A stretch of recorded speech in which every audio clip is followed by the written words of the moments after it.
봉독해 올린 말씀 가지고 우리 구름에 달린 인생이라는 제목으로 여러분과 좀 말씀을 나누겠습니다. 오늘은 이 성막 위에 이스라엘 백성들이 이제 광야 여정을 시작하면서 성막을 만들었는데, 하나님의 임재가 있게 되는 성막을 만들었는데, 그 성막이 세워지니까 여기 보시면 15절에 성막을 세운 날에 구름이 성막 곧 증거의 성막을 덮었다, 이렇게 기록이 되어 있습니다.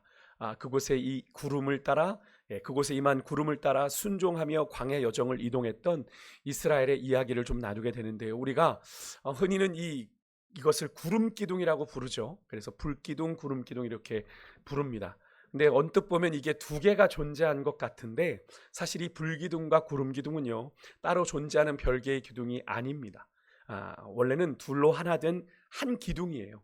불이 항상 구름에 둘러싸여 타고 있는 기둥을 말하는 겁니다. 그래서 낮에는 그 환한 태양이 뜨니까 그냥 뭐만 보이겠어요? 두터운 구름만 보이는 겁니다. 그 안에 불은 보이지 않는 것이고, 밤에는 해가 다 지고 캄캄하게 되기 때문에 구름은 보이지 않고, 그죠? 그 안에 있는 불기둥이 벌겋게 타오르는 모습을 보게 되는 건데요. 이것을 그냥 성경에 보면 계속 구름 기둥이다 이렇게 부른 것은 백성들이 주로 낮에 그것을 목격하기 때문에, 낮에 보는 건 구름 기둥이잖아요. 그래서 구름 기둥이라고 이렇게 표현을 한 것인데요. 이 성막은 왜 만들었습니까? 하나님이 이스라엘 백성들을 만나 주시려고, 그죠? 만나 주시고자 하는 거룩한 장소였죠.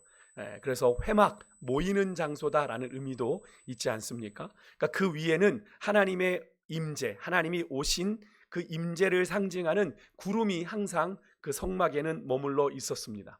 그래서 구름은 하나님의 임재가 성막 위에, 그 이스라엘 백성들의 성전인 성막 위에 하나님의 임재가 있다라는 걸 보여주는 일종의 표식이나 상징 같은 것이 바로 구름이었던 건데요. 저는 이 장면을 좀 시작하고 묵상하면서 우리 하나님의 배려와 사랑을 좀 느끼게 됩니다. 여러분, 우리 인간은 어떤 거에 연연하는 존재죠? 보이는 것에 연연하는 존재입니다. 그죠? 보아야 믿어요. 그래서 우리가 보는 것에 상당한 비중을 두고 우리가 자주 하는 이야기, 내가 보지 않고는 못 믿겠다 라는 이야기 제일 많이 하지 않습니까? 그러니까 우리의 믿음의 근거도 보는 것에서 찾아요. 내가 보면 믿겠다. 근데 우리가 종종 말씀드리지만, 우리가 보는 게 전부가 아니고 내가 듣는 게 전부가 아니라는 말씀을 제가 자주 드렸어요. 우리 인간의 눈은 너무 작아도 못 보고 너무 커도 못 봐요. 우리의 귀는 이 귀가 인지할 수 있는 주파수를 넘어선 소리는 너무 커도 못 듣고 너무 작아도 못 듣습니다. 그러면 우리가 보고 듣는 것이 전부가 아닐 수 있는 거죠. 그죠? 우리가 보지 못해도 존재하는 것이 있을 수 있고, 우리가 들을 수 없는 소리도 존재할 수 있다는 걸 알아야 되는데, 우리 인간은 그렇게 생각하지 않죠. 내가 보는 게 전부다라고 자꾸 생각하고, 내가 듣는 게 전부다라고 생각합니다. 그런 우리 인간의 이런 인식에, 오감으로 인식하는 인식의 한계를 고려하신 하나님이 어떻게 하신 거예요? 하나님이 내가 너희들 가운데 있다라고 얘기해도 안 믿을 게 뻔하니 당신의 임재를 인간의 눈으로 인식할 수 있도록 보여주신 게 뭐예요? 구름 기둥이라는 거죠. 구름 기둥, 그죠? 내가 너희들 가운데 임재하고 있다라는 걸 인간의 눈으로 인식할 수 있도록 보여주신 게 구름 기둥이었다라는 겁니다. 여러분, 이렇게 하나님은 우리 각자의 이해와 인식의 수준, 또 형편과 사정에 따라 우리가 하나님을 잘 알고 이해할 수 있도록 자신을 나타내 보여주신다라는 사실이에요. 그래서 우리가 같은 하나님을 믿고 섬기는데도 그 하나님을 경험하는 것이 다 다르죠. 그러지 않습니까? 내가 만난 하나님, 저분도 동일하게 만나든가요? 물론 그 하나님은 같은 하나님이지만 그 하나님을 만나고 경험하는 방식은 다 다릅니다. 우리의 형편과 사정이 다르듯, 또 우리의 입장이 다르듯 다 다르게 경험하죠.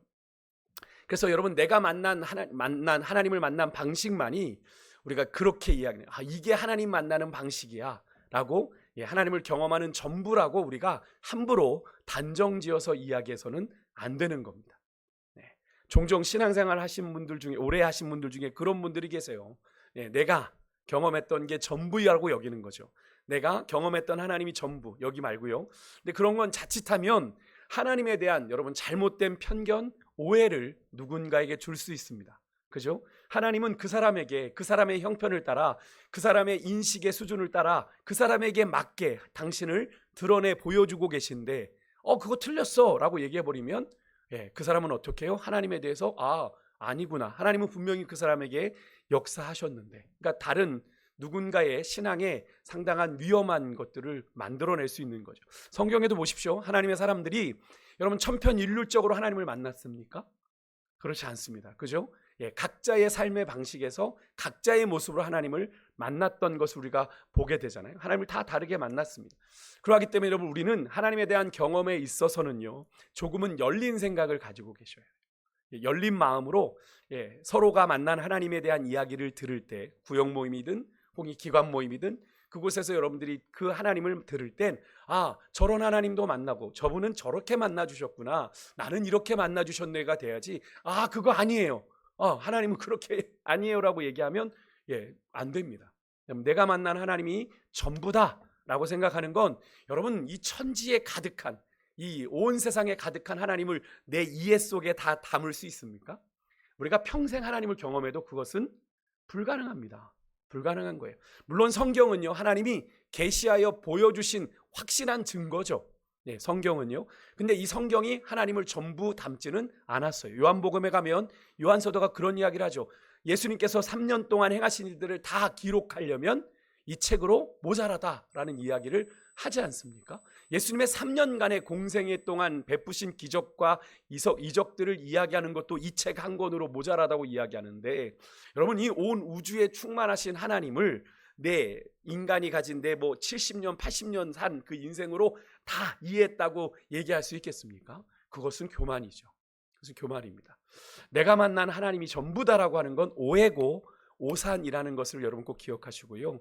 여러분 우리가 하나님을 대한 경험을 이야기할 때는 좀 열린 마음으로 저렇게도 하나님이 역사하시는구나, 저렇게도 만나실 수 있구나 라는 걸 우리가 생각하셔야 됩니다. 오늘 이스라엘 백성들이 성막에 하나님이 임재하신 것을 확인할 수 있도록 구름이 덮인 건 하나님의 또 다른 이스라엘 백성들을 향한 사랑의 표현입니다. 너희들이 날 보기를 원해? 내가 너희들 가운데 함께 있는 걸 확인하기 원해? 그래, 그럼 내가 너희들의 수준에 맞춰서 내가 나를 드러내 보여줄게 하고 하신 것이 바로 오늘 성막에 구름이 덮인 사건이에요. 그런 대전제를 우리가 놓고 오늘 본문을 좀 살펴보면 이 구름 기둥에는 그럼 어떤, 이스라엘을 향한 하나님의 어떤 사랑이 담겨 있을까요? 첫 번째는 하나님이 그들과 함께 하신다라는 걸 보여주는 증거입니다. 조금 전에 말씀드렸죠. 출애굽 여정 속의 성막 위의 구름은 하나님의 임재를 상징했어요. 출애굽기 40장 38절에 그것이 기록되어 있습니다. 함께 화면을 보고 좀 읽어보실게요. 같이 읽습니다. 시작.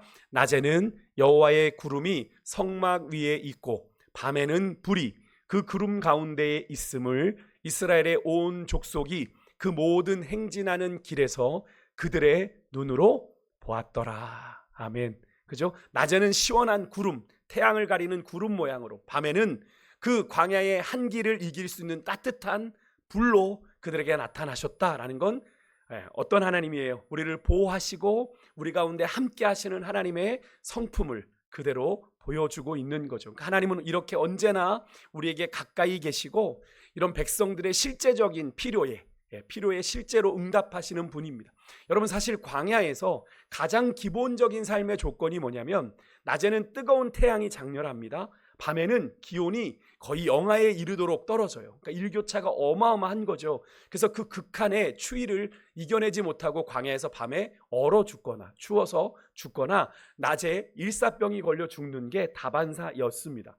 그것이 최소한의 그것이 해결돼야 광야에서 지낼 수가 있는 건데, 하나님께서는 이스라엘 가운데 낮에는 뜨거운 태양을 가리는 구름 기둥으로, 또 밤에는 광야의 그 추운 한기를 막아주는 불기둥으로 그들과 함께 하셨어요. 15절에 보십시오.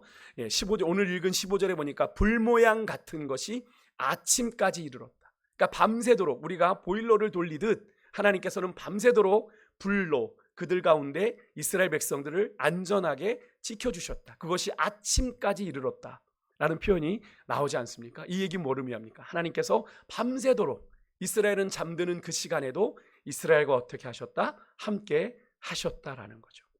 여러분 하나님께서 이스라엘의 백성들의 그 필요에 정말 실제적으로 응답하시는 분임을 이 이야기는 우리에게 보여주지 않습니까? 근데 여러분 이런 생각 한번 해보셨어요? 우리가 이 본문을 참 많이 읽어보셨을 텐데, 여러분 과연 이스라엘 백성들이 하나님의 이 구름 기둥, 불 기둥 가운데 이 담겨 있는 이 이스라엘을 향한 하나님의 이 세심한 배려, 이 사랑을 인식했을까요? 제대로? 그들이 인식하며 야, 하나님이 참 은혜다, 감사하다, 우리가 이렇게 광야에서 이래서 이렇게 살고 있구나라고 생각했을까요? 저는 그보다는 오히려 이런 하나님의 이스라엘을 향한 이런 이 세심한 배려와 사랑을 이스라엘은 좀 그들이 당연히 누리는 환경으로 생각하지 않았을까? 뭐 당연히 뭐 이렇게 누리는 거지. 그러하기 때문에 여러분, 하나님을 향해서 그들은 끊임없이 뭘 했어요? 감사보다 원망과 불평을 끊이지 않았던 거죠. 사실 이것이 얼마나 큰 은혜인지를 깨달았다면 하나님께 뭐 물이 없다, 하나님께 먹을 것이 없다라고 불평하지는 않았을 겁니다. 그죠? 왜요? 하나님이 이렇게 하신 하나님 우리에게 주시겠지, 하나님께 찾아가 오히려 원망과 불평보다는 하나님께 구했을 거예요. 그런데 그들은 그렇게 하지 않았던 거죠. 여러분, 근데 여쭙겠습니다. 여러분, 이스라엘 백성들이 이렇게 당연한 듯 누렸던 게 당연한 것이 아닌데 그들이 당연하게 여겼던 것처럼 혹시 여러분 우리 인생에 그런 것 없습니까? 우리 인생에 당연한 것이 아닌데 당연하다고 누리고 계신 것 말이죠. 여러분, 내가 숨 쉬는 공기도 당연히 존재하는 것 같지만 여러분, 아무리 공기가 있어도 내가 호흡이 막혀서, 그죠?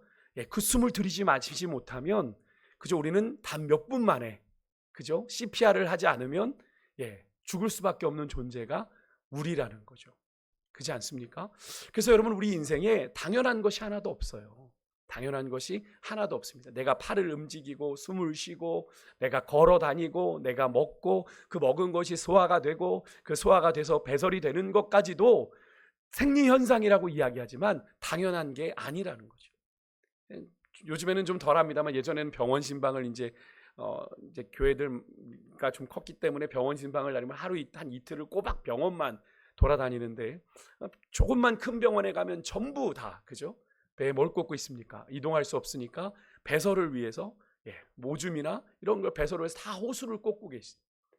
그런 모습을 보면서 저는 그때 나름 정말 큰 충격이었습니다. 야, 이게 그냥 단순히 화장실 가서 내가 배설을 하는 것조차도 당연한 게 아니구나. 내가 병원에 들어누우면 이게 안 되는 거구나. 그것조차도 먹을 것도 제대로 먹을 수 없는 것, 이것도 그러니까 먹을 수 있고 내가 그것을 소화시킬 수 있고 그것을 할 수 있는 것도 얼마나 은혜인지 모르는 거죠. 그래서 여러분, 우리 인생에 당연한 건 하나도 없어요. 하나님이 우리 가운데 누리게 하시기 때문에 누리고 이렇게 살고 있는 거예요. 여러분, 그걸 알고 계십니까? 우리가 늘 찬양하잖아요. 우리가 은혜란 찬양, 숨을 쉬며 살며 꿈을 꾸는 삶, 뭐라고 그래요? 당연한 것 아니라 은혜였소. 이런 찬양의 가사들이 정말 우리의 진심이기를 소망해요. 그죠? 우리가 호흡하며 꿈을 꾸며 사는 것 당연한 게 아니라 은혜였다라는 고백이요. 사실 우리가 늘 누리고 반복되는 호의에는 참 인간인지라 무뎌지게 되는 것이 우리의 민낯인 것 같아요. 그죠? 자꾸 이렇게 베풀어지고 반복되는 호의에는 그게 당연한 내 권리인 양. 그래서 세상에서도 그런 얘기하는 것 아닙니까? 호의가 반복되면 뭔 줄 알아요? 권리인 줄 안다고. 근데 하나님 앞에도 똑같아요, 우리가. 근데 우리가 그렇게 누군가를 향해서 원망하듯 이야기하지만 우리가 하나님께 받은 호의 뭐예요? 은혜잖아요. 그죠? 하나님께 받은 은혜를 우리가 반복되면 그게 당연히 내가 누리는 거라고 생각을 합니다. 여러분, 그것은 올바른 생각이 아니죠. 그러니까 우리가 뭐예요? 그러다 보니까 내가 당연히 누리는 게 당연하던 것이 되다 보니까 뭐라고 불평하냐면 감사할 게 없다고 그래요. 감사할 게. 과연 감사할 게 없는 인생이 있어요? 하루만 해도 감사할 게 얼마나 많은데. 아까 말씀드린 내가 숨을 쉬는 것, 먹는 것, 배설하는 것, 그래서 내가 누군가를 만날 수 있는 것, 누군가에게 내 마음을 이야기할 수 있는 것, 누군가와 교제할 수 있는 것, 내가 예배할 수 있는 것, 내가 볼 수 있는 것, 내가 냄새를 맡을 수 있는 것, 이거 다 감사한 일 아니에요. 근데 감사할 게 없다고 원망하고 불평하고 투덜거리는 분들을 봅니다. 여러분, 올바른 신앙이 아니에요. 그럼 그래서는 안 됩니다. 여러분, 내 입에서 원망이 나오고 불평이 나온다, 감사가 사라졌다, 여러분 신앙의 이상 신호가 뜬 거예요. 여러분 그렇게 아시면 됩니다. 날마다 여러분 당연한 듯 우리에게 부어지는 이 일상이요, 일상도 절대로 당연한 것 아니라 하나님이 누리게 하셔서 누리는 은혜입니다. 여러분, 이스라엘의 실패는 바로 거기서 시작됐어요. 그들의 진중에 내린 하나님의 임재를 상징하는 그 하나님의 구름기둥의 은혜를, 불기둥의 은혜를 매일 낮밤으로 24시간 내내 누리고 있으면서도 그것을 뭘로 인식했어요? 당연히 누리는 거라고 인식하기 시작하는 데서 그들의 원망과 불평이 시작됐고 결국에는 그들이 광야에서 도중하차하는 인생으로 끝나고 말았다는 거예요. 여러분, 이렇게 하나님은 모든 환경에서 당신의 백성들을 끝까지 돌보시는 분이에요. 구름기둥 불기둥으로. 여러분, 그 하나님은 성막 위의 구름처럼 우리의 삶의 중심에 계셔서 우리의 모든 것을 아시고 우리의 모든 것을 바라보고 계시는데요. 여러분, 하나님이 우리와 함께하고 계시다는 사실을 진심으로 믿으십니까? 하나님이 우리와 함께하고 계시다는 것. 그런데 여러분, 그 하나님의 함께하심을 여러분은 어떻게 이해하고 계세요? 아이들 중에 종종 그렇게 이야기하는 아이들이 있습니다. 그냥 뭐 하나님이 내 인생 내 마음대로 사는데 하나님이 그냥 도와주시는 게 나와 함께 하시는 것 아니에요? 목사님, 이렇게 얘기하는 친구들이 있는데요. 여러분, 그렇게 혹시 생각하시는 분들 없습니까? 내 인생 그냥 내 마음대로 살고 있는데 하나님이 그냥 내 인생을 그저 돕는 분, 조력하는 분으로만 여기고 계시진 않습니까? 근데 여러분, 그렇게 하나님이 나와 함께 하신다는 걸 그렇게 이해하는 건 올바른 이해가 아닙니다.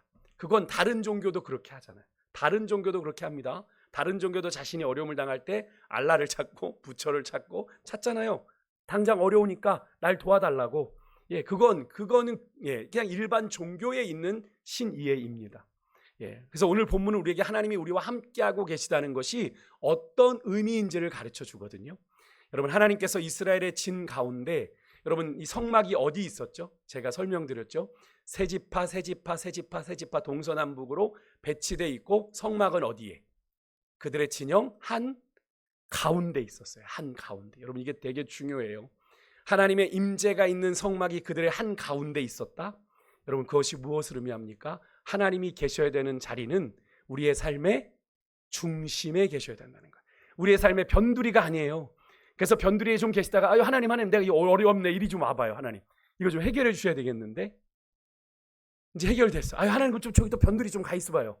내가 좀 내 인생 좀 내 마음대로 살다가 필요하면 좀 찾을게. 하나님, 이게 하나님과 함께 하는 겁니까? 아닌데 이렇게 신앙생활하는 분들이 의외로 많습니다. 의외로 많습니다. 여러분, 우리 하나님이 여러분 성막이 그들 한가운데 있었다는 건요, 그들 가운데 하나님이 한가운데 임재하셨다는 건요, 하나님이 우리의 삶의 중심에 계셔서 우리의 삶의 모든 것을 아시고 우리의 모든 것을 바라보고 계시며 우리와 함께하고 계시다는 의미예요. 그것은 이스라엘 백성들에게만에 적용되는 이야기가 아니라 우리에게도 동일하게 적용되는 이야기입니다. 그러니까 진실로 하나님이 함께하는 삶은요, 바로 우리의 삶의 중심에 계시는 하나님의, 우리의 삶의 참 주인 되신, 우리의 삶의 왕 되신 그 주님의 거룩한 임재를 내가 느끼며 그분의 주권을 내가 인정함으로 그 주님의 인도하심과 다스림을 따라 사는 그것을 의미합니다. 그래서 우리가 찬양하는 찬양 중에 내가 주인 삼은 모든 것 내려놓고 내 주 대신 주 앞에 나가. 그래서 우리가 하나님을 주님이라고 부르는 건 이렇게 말하는 겁니다. 주인님이란 뜻이에요. 주님이 내 삶의 주인이십니다라는 고백이란 말이에요. 왕이신 나의 하나님이란 찬양을 우리가 부르는 것도 그냥 뭐 붙일 이야기가 없어서 붙이는 게 아니라 주님이 나의 왕이십니다. 주님 말씀하옵소서 내가 주의 임재 가운데 살아가겠습니다. 고백하는 거거든요. 근데 말은 그렇게 찬양을 하면서 삶의 주도권은 누가 쥐고 있어요? 내가 쥐는 거죠. 여러분, 그것은 하나님이 온전히 우리의 인생과 함께 하시는 것이 아닙니다. 하나님이 우리의 삶의 중심에 오셔야 돼요. 그래서 그 하나님의 임재를 내가 느끼며 그분의 주권이 뭐예요?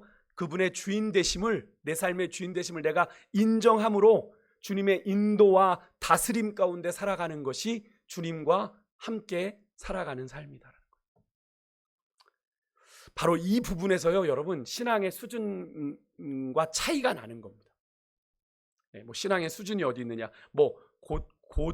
낮고 적음의 문제가 아니고요. 하나님을 얼마나 내가 더 풍성하게 누리며 신앙생활 하는가, 아니면 늘 그렇게 살아가는가. 여러분, 하나님을 내 삶에 어디에 두고 함께하는 인생을 살고 있느냐에 따라 우리의 신앙의 결과가 결정됩니다. 내가 필요할 때만 그냥 내가 내 인생의 키를 잡고 내가 필요할 때만 사는 사람은, 하나님을 찾고 그렇게 하나님과 적당히 함께하며 사는 사람은 늘 그 모양 그 상태일 수밖에 없습니다. 왜요? 누가 키를 잡고 있으니까? 내가 키를 잡고 있으니까. 그러니까 내 능력만큼만 그렇게 사라지는 거겠죠. 근데 하나님께 우리 인생의 키를 내어드리는 사람 인생은 어떻게 되겠어요? 하나님이 주장하시고 하나님이 이끄시는 인생이 되기에 차원이 다른 인생을 살아가게 되는 거죠. 여러분, 때로는 광야 같은 세상 속에서 우리가 목자 없는 양처럼 느껴질 때가 있습니다. 나 혼자 덩그러니 고통의 한복판에, 고난의 한복판에 버려진 것과 같은 그런 외로움, 고독함, 쓸쓸함, 그런 아픔 느껴질 때가 있습니다만, 여러분, 그때마다 여러분 성막 위의 구름처럼 여전히 우리와 함께하고 계시는 하나님을 여러분 기억하실 수 있길 바랍니다. 그 순간에도, 그 고통의 처절한 순간에도 하나님은 여전히 우리와 함께하고 계시는 줄 믿습니다. 그것을 만나는 게 참 신앙의 맛이죠. 신앙의 기쁨이죠. 내가 정말 고통 가운데 있을 때 주님의 임재를 경험하는 거예요. 우리가 최근에 묵상하고 있는 에스더서의 말씀이 그 사실을 우리에게 보여주고 있지 않습니까? 제가 에스더서를 말씀드리면서 하나님이란 표현이 나오지 않는다라는 이야기를 지난 금요일에도 또 주일 오후 예배 때도 말씀을 드렸어요. 하나님이란 단어가 나오지 않아요. 그런데다가 그 배경은 어디냐면 하나님이 계신 것 같지 않은 포로 유배지입니다. 페르시아라고 하는 제국에 살고 있어요. 그 가운데서 하만, 아말렉 족속의 후손인 하만의 계략으로 지금 페르시아 전역에 있는 유다인들이 다 진멸당할 위기에서 이 에스더와 모르드게라고 하는 유다인들이 찬양의 가사 중에 이런 가사가 있거든요. 하나님의 열심이라는 찬양의 가사 중에 하나님이 우리들에게 하시는 말씀이 이겁니다. 얘들아, 앞이 보이지 않아도 나아가 주겠니? 하나님의 우리에게 하시는 말씀이에요. 야, 너희들의 인생이 앞이 보이지 않는데 나 믿고 나아가 주겠니? 라는 가사가 있거든요. 제가 개인적으로 참 그 가사를 개인적으로 너무 좋아하는데, 그 찬양의 가사처럼 이 에스더와 모르드게가요, 그 절박하고 그 암담한 상황에서 그들을 구원하실 하나님의 구원의 약속을 붙잡고 믿음으로 나아갑니다. 어떤 각오로 나아갔죠? 여기서 죽으면 죽으리이다. 에스더 유명한 고백 아닙니까? 그죠? 죽으면 죽으리이다 결단하고 3일 밤낮을 금식하고 왕의 부르심 없이 왕 앞으로 나아갔어요. 근데 페르시아의 법이 백성까지도 다 아는 것이 왕의 부름 없이 나가면 무조건 죽이는 법이 있어요. 왕이 규를 내밀지 않는 이상은. 근데 여러분, 지금 에스더는 3일 동안 밤낮을 금식을, 물도 마시지 않았으니 얼마나 초췌해져 있는 상황이겠어요. 그리고 그 전까지 왕이 이 왕후인 에스더를 한 달이나 부르지 않았었다고 합니다. 그만큼 관계가 좀 서먹서먹한 관계일 텐데, 그런 관계에도 불구하고 왕후 에스더가 왕 앞에 나갔을 때 어떤 일이 벌어지게 되죠? 성경은 기록합니다. 에스더에게 왕에게 에스더가 너무 사랑스러워 보였다고 성경은 기록합니다. 그래서 에스더에게 규를 내밀어 에스더의 생명을 살려주고 그의 사촌오빠 모르드게와 유다 민족까지 그 에스더를 통해 구원하시는 하나님의 역전 드라마를 쓰는 것이 이 에스더서의 말씀인데요. 분명 여러분, 유다 민족이 지금 포로로 끌려갔잖아요. 바벨론 포로로 끌려가서 그 자리에서 지금 페르시아 제국이 바뀐 겁니다. 바벨론이 페르시아에게 멸망당하면서 이제 바벨론의 지배를 받던 유다 백성들이 페르시아의 지배를 받고 있는 거거든요. 그 포로로 끌려간 그 땅에서 그들의 육신의 눈에 하나님이 보였겠어요? 안 보였겠어요? 하나님은 없는 지역이잖아요. 그죠? 그들의 땅도 아니고 성전이 있는 그들의 영토도 아니고 낯선 유배지, 낯선 땅에서 그들의 육신의 눈으로 하나님은 보이지 않았지만, 여러분, 에스더와 모르드게는요, 그 하나님이 그들과 함께 하시는 것을 믿음의 눈으로 보았고요.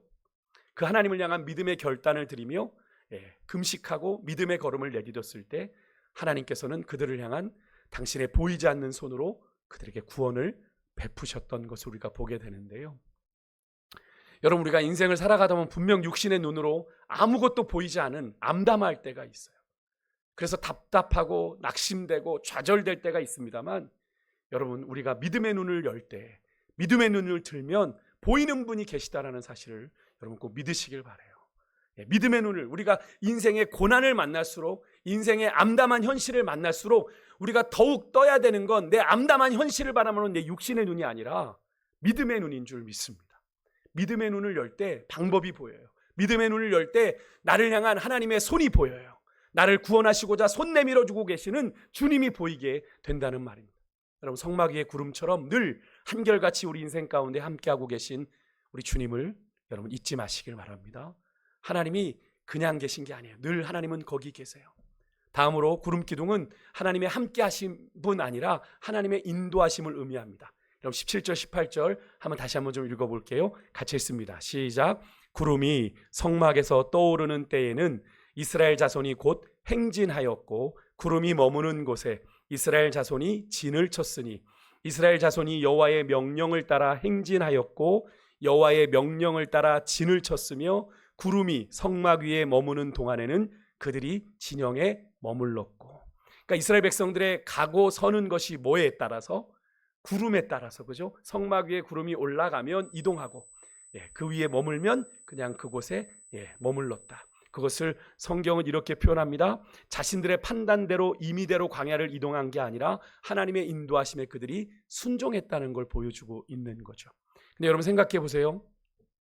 아무리 출애굽 시대라고 하더라도 사막이나 광야를 횡단하는 인간의 지혜 또 인간의 수단이 없었을까요? 없었을까요? 이 당시에 애굽이라고 하는 나라는 인류 문명의 시작되는 이집트 문명이지 않습니까? 나름대로 여러 가지 기술들이 발전하면서 광야를 사막을 가는 방식과 지혜가 있었을 거예요. 어제 제가 지방의 행사로 교직자 수련회가 있어서 하루 1일 수련회를 다녀왔는데 일정 중에 이제 오전에는 양화진에 있는 순교자 기념관을 다녀오고요. 오후에는 식사를 하고 고양시에 있는 중남미 문화원이라는 곳을 다녀왔습니다. 그냥 그 당시에 중남미 문화를 좀 들여다보는 박물관도 있고 해서 들어갔는데 거기에 가보니까 이제 중남미 지역에 어떤 분이 모아놓은 건데 기원전 10세기, 11세기에 쓰던 물건들이 일부가 한 곳에 전시되어 있는 걸 보았습니다. 상당히 오래된 유물이죠. 상당히 정교하게 만들어져 있는 걸 보면서 그것을 함께 보던 옆에 이제 다른 교회 장로님께 참 인간의 이 능력이라는 것이 참 놀랍습니다. 그런 이야기를 나누었던 기억이 나는데요. 아마도 여러분 출애굽 당시에도 사막이나 광야를 횡단하는 나름의 인간의 지혜가 있었을 겁니다. 이렇게 가야 된다. 아마도 태양의 위치 혹은 별들의 모습을 통해서 동서남북을 이들이 판단하고 더운 때에는 밤에, 너무 더운 때는 밤에 이동하는 방법을 선택하고 또 추운 날에는 낮 시간, 그래도 태양이 떠 있는 그 낮 시간을 활용하는 나름대로의 논리적이고 효율적인 방편들이 그들에게 있었을 거예요. 그럼에도 불구하고 이스라엘은 그들의 방식대로 광야길을 걸어간 것이 아니라 무엇을 선택했어요? 구름을 따라 사는 법을 선택했어요. 그들의 성막 가운데 임한 그 구름을 따라 그들이 이동하기로 결정합니다. 조금 전에 읽었던 말씀을 보시면 이스라엘 진 가운데 성막을 덮은 구름에 뜨고 그것이 머무는 것을 뭐라고 표현하냐면 여호와의 명령대로, 여호와의 명령을 따라, 이런 표현이 나옵니다. 여호와의 명령을 따라. 이스라엘은 그렇게 구름을 통해 보여주시는 하나님의 명령, 구름의 움직임을 뭐로 봤다는 거예요? 하나님의 말씀으로 보았다는 거예요. 하나님의 명령으로 보았다는 거예요. 그 하나님의 명령을 따라 그들이 이동하기도 했고 멈추기도 했다라는 것을 의미하는 겁니다. 마찬가지로 여러분 오늘 이 시대를 살아가는 우리 그리스도인들의 역시도 이 주님의 명령을 따라 행진해야 되는 그분의 백성들인데요. 그렇게 살아야 되는 존재들인데, 그래서 여러분 요한계시록 14장 4절에 보면 사도 요한이 하나님의 백성의 정체성을 이렇게 표현했습니다. 요한계시록 한번 읽어볼게요. 같이 읽습니다. 시작. 이 사람들은 여자와 더불어 더럽히지 아니하고 순결한 자라 어린 양이 어디로 인도하든지 따라가는 자며 사람 가운데에서 속량함을 받아 처음 익은 열매로 하나님과 어린 양에게 속한 자들이니. 이 말씀은 땅에서 속량함을 입은, 우리가 모 이단에서 자꾸 이 숫자를 얘기해서 우리가 좀 부담스럽지만 14만 4천의 성도들에 대한 이야기예요. 여러분 이 14만 4천은 산술적인 숫자가 아닙니다. 그 이단이 이 인원이 넘어가니까 지들의 교리를 바꿔서 이걸 다시 해석하는 이야기를 하고 있는데 그게 이단인 거죠. 진리가 아니니까 코에 걸면 코걸이, 귀에 걸면 귀걸이가 되는 거예요. 이 14만 4천은 상징적인 숫자입니다. 근데 어쨌든 구원받은, 속량함을 받은 하나님의 백성들을 뭐라고 표현합니까? 중간에 보면 제가 노란색으로 해드렸죠. 뭐라고 그래요? 어린 양이 어디로 인도하든지 따라가는 자라는 표현이 나오죠. 여기서 어린 양은 누굽니까? 어린 양 대신 예수 그리스도를 의미하는 거 아닙니까? 예수께서 어디로 인도하든지 따라가는 자가 누구다? 하나님의 구원받은 백성이다라는 사실을 이 계시록의 말씀을 우리에게 이야기하고 있는 거죠. 그러하기 때문에 하나님의 인도하심을 따르며 그 뜻대로 사는 것이 여러분 이 기독교 신앙의 이 신앙생활의 핵심이에요. 제가 늘 말씀드리죠. 우리는 그리스도의 제자로 부르심을 받았다. 구원받은 그 순간 그 제자란 따라가는 자인데 누구를 따라가요? 앞서가신 그리스도를 따라가는 자예요. 그러니까 그것을 제대로 따라가느냐 따라가지 못하느냐에 우리의 신앙이 달려 있는 거죠. 그러니까 핵심이죠. 그렇다면 여러분 오늘 이 시대는 성막도 없어요. 성막 위에 구름도 없는 오늘 이 시대에 우리 그리스도인의 신앙 여정에서 우리는 어떻게 하나님의 인도하심을 받을 수 있을까요? 그 답을 로마서 8장 14절에 우리에게 이해해 줍니다. 우리 한번 읽어볼게요. 같이 읽습니다. 시작. 무릇 하나님의 영으로 인도함을 받는 사람은 곧 하나님의 아들이라. 아멘. 하나님은 당신의 백성들에게 뭘 보내셔서 하나님의 영, 성령을 보내셔서 우리의 인생을 인도하고 계신다라는 걸 이야기하고 있죠. 그래서 우리가 말씀을 읽을 때 성령께서 그 말씀을 깨닫게 하시는 거죠. 그죠? 기도할 때 성령께서 감동하셔서 우리에게 믿음 주시고 확신 주셔서 그 길로 나아가게 하시는 거죠.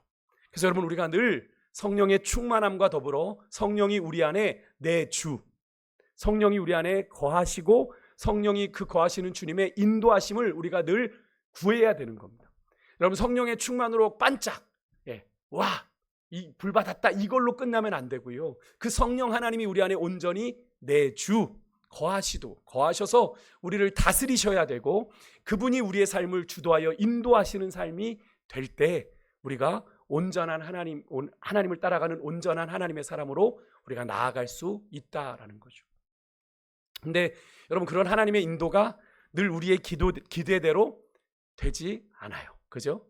참 우리가 바라는 대로 하나님의 인도가 있으면 너무나 좋겠는데 우리의 기대대로 되지 않습니다. 오늘 본문에도 보면 그게 나와요. 그런 우리의 신앙생활을 이야기하듯 성막 위에 구름이 이동하고 정지하는 시기가 일정하지 않아요. 하루 가고 하루 안 가고 이러면 참 편하겠어요. 어느 정도 추측할 수 있으면. 근데 그렇지 않아요. 19절 20절 말씀 한번 보시길래요. 같이 읽습니다. 시작. 구름이 성막 위에 머무는 날이 오랠 때에는 이스라엘 자손이 여호와의 명령을 지켜 행진하지 아니하였으며 혹시 구름이 성막 위에 머무는 날이 적을 때에도 그들이 다만 여호와의 명령을 따라 진영에 머물고 여호와의 명령을 따라 행진했으며 이렇게 되어 있습니다. 성막 위에 구름이 머무는 날이 오랠 때도 있고 적을 때도 있어요. 그죠? 성막은 성경은 또한 저녁부터 아침까지 22절에 보면 짧게는 몇 시간, 그죠? 또 길게는 이틀이나 한 달, 많게는 1년 이상, 시내산에선 1년 이상 머물렀잖아요. 그죠? 1년 이상 구름이 머무는 경우도 있었어요. 그러니까 그때는 이스라엘이 그냥 하나님이 머물면 거기에 머물러 있어야 되는 겁니다.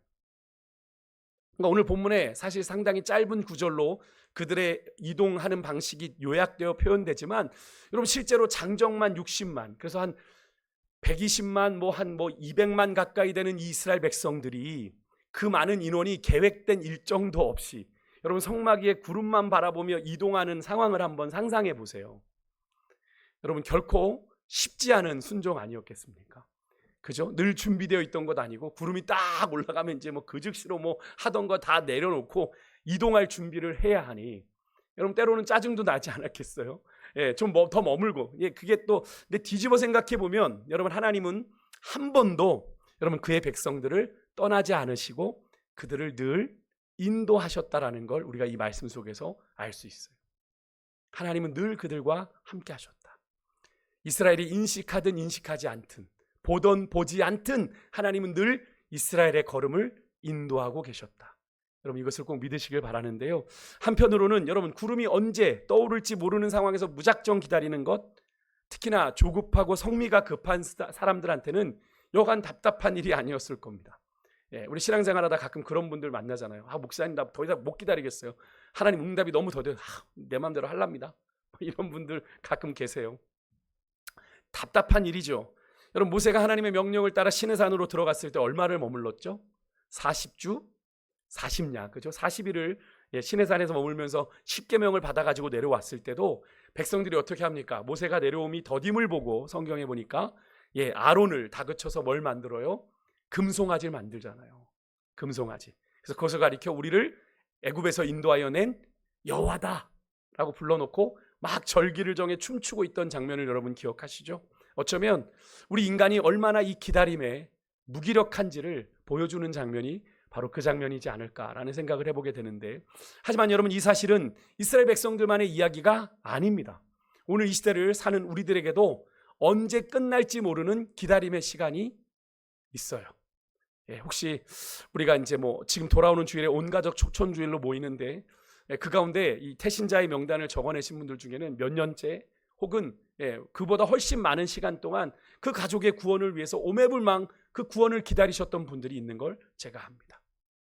벌써 몇 년, 심지어 몇십 년이 되었는데도 하나님을 떠난 그들이 돌아오지 않는 거예요. 여전한 그들의 무관심한 반응에 이제나 저제나 하나님의 뜻을 구하고 기다리는 분들을 제가 알아요. 얼마나 답답하겠어요. 언제나 하나님 언제입니까? 또 오랫동안 해결되지 않은 인생의 문제가 풀어지기를 기다리는 분들도 계시죠. 하나님 언제나 내가 정말 이렇게 말하면 그렇습니다. 언제나 주님 내 인생에 해 뜰 날 옵니까? 근데 여러분, 우리 이런 시간들을 보내면서 때로는 조급한 마음에 어떻게 해요? 하나님을 원망하는 죄를 범할 수 있는데요. 근데 여러분, 우리가 하나님의 마음에 합한 사람이라 알았던 다윗도 시편에 보면 그런 사울의 계속된 위협에, 그죠? 사울이 계속 다윗을 잡아 죽이려고 했잖아요. 시편에 보면 하나님이 자신을 외면하고 버리셨다라고 막 탄식하는 시편들이 있습니다. 하나님, 왜 나를 그냥 대적의 손에 내버려 두십니까? 왜 나를 고통 가운데 버려두십니까? 그런데 다윗은요, 성급하게 그 문제를 해결하려고 나서지 않았습니다. 심지어 그 문제를 인간적으로는 해결할 수 있는 기회가 있었어요. 그죠? 사울이 굴에 들어가서 용변 볼 때 다윗이 알지 않았습니까? 근데 다윗이 따라 들어가서 사울을 직접 죽였나요? 그러면 이제까지 이제 고통스러운 일 끝나는 거잖아요. 그런데 다윗이 어떻게 했죠? 사울의 옷자락만 조용히 베서 나오지 않습니까? 왜? 하나님께서 그에게 기름 부으셨기 때문에. 내가 하나님의 그 거기를 넘어가지 않겠다라는 마음으로 하나님의 때를 기다린 거죠. 사실 다윗은 그의 기다림이 오래되면 될수록 하나님 앞에 더욱 잠잠했어요. 그래서 나의 영혼이 잠잠히 하나님만 바라며 라는 시편 구절이 있는 거잖아요. 하나님이 역사하시고 일하실 때까지 잠잠히 다윗은 그냥 넋놓고 있었던 게 아니라 하나님과 교제하는 자리에 머물러 계속 기도의 자리로 나아갔다라는 겁니다. 여러분, 하나님이 일하시는 시간이 생각보다 더디고 늦어질 때 여러분 그냥 손 놓고 계시면 안 되고요. 그 시간은 하나님이 나를 부르시는 시간이에요. 하나님 앞에 엎드리셔야 돼요. 하나님과 그 엎드리는 시간을 통해 하나님과 교제하실 수 있어야 돼요. 그래서 하나님이 여러분의 그 상한 마음을 만지셔서 그 시간이 그냥 그렇게 허투루 흘러가는 시간이 아닙니다. 여러분, 그 시간의 의미가 낭비 없는 시간처럼 느껴지지만 여러분, 하나님은요, 그 오랜 기다림의 시간을 통해 다윗을 하나님의 주권에 온전히 순종하는 자로 빚어가셨다라는 거예요. 하나님의 주권을 인정하는 그런 다윗으로 하나님이 빚어가셨다라는 거. 절대로 의미 없는 시간이 아니었다라는 거죠. 여러분, 주님의 계획 안에 여러분 기다리는 시간이 결코 헛되지 않음을 믿으시고, 여러분의 뜻대로 되어지지 않는 일들 가운데 잠잠히 하나님만 바라보시는 은혜 있으시기를 주 여러분 축복합니다. 여러분 꼭 기억하십시오. 우리가 주님의 인도를 받다 보면 조금 전에 나눈 것처럼 때로는 구름이 떠오를 기미가 보이지 않아서 마음이 막 조급해지는 상황이 오기도 하고요. 반대로 머물고 싶어요. 이대로 괜찮은데 구름이 떠오르면 막 급작스럽게 움직이라는 하나님의 명령을 받을 때도 있어요. 여러분, 하나님의 도우심이 지연되는 것처럼 느껴지거나 반대로 그렇게 오래도록 방치되었다라는 느낌이 들기도 하는 때가 분명히 올 텐데, 여러분, 우리는 그러한 때에 우리의 눈을 들어 성막 위에 뭘 바라봐야 됩니까? 구름을 바라봐야 될 줄 믿습니다. 내 기분대로 내 감정대로 가면 안 돼요. 변함없이 우리 가운데 임재하시고 한결같이 당신의 택한 백성들을 인도하시는 하나님의 때를 여러분 신뢰해야 될 줄 믿습니다. 내 계산이 맞을 것 같고 내 경험이 맞을 것 같은데 여러분, 하나님의 때가 가장 정확합니다. 믿으시길 바라요. 조금 전에 말씀드렸지만 우리가 무작정 기다리는 것 같은 그 시간도 하나님의 놀라운 계획 안에 포함되어 있음을 여러분 믿으시고, 여러분 그래서 우리 그리스도인의 삶은 그냥 가는 게 늘 아니라고 말씀드렸죠. 믿음에는 뭐가 늘 동반돼요? 인내, 하나님의 때를 기다리는 인내, 그리고 순종이 필요한 광야길을 우리가 걷고 있다. 하는 걸 여러분 꼭 기억하시고 그렇게 우리의 인생의 걸음을 걸어가길 소망합니다. 여러분 말씀 마칠게요. 세상에서 분주하게 사느라 어느덧 여러분 땅에만 고정돼 있던 우리의 시선을 이제 하늘로 옮겨 보셨으면 좋겠습니다. 그리고 늘 거기 계시는, 그렇게 우리가 시선을 하늘로 옮길 때 늘 나를 주목하여 바라보시는 하나님을 발견하실 수 있게 되는 거예요. 내가 하나님이 없다고 느껴지는 건 어쩌면 우리가 너무 땅만 바라보고 살기 때문인지 모르겠습니다. 여러분 성막 위의 구름처럼 우리 가운데 늘 함께하고 계시는 그 하나님 바라보고 항상 신실하신 하나님의 인도를 신뢰함으로 순종하며 나아가는 여러분과 제가 될 수 있길 소망하고요. 그렇게 하나님의 때를 맞춰 우리의 걸음을 걸어 나갈 때 여러분 나도 모르는 사이 그 시간들 속에서 이루시는 하나님의 귀한 뜻들을, 날 향한 주님의 귀한 뜻들을 이루게 되는 그런 복이 있는 인생이 될 줄 믿습니다. 그렇게 나아가는 여러분과 제가 되길 바라고요. 우리 함께 우리 찬송가 한 장만 시간이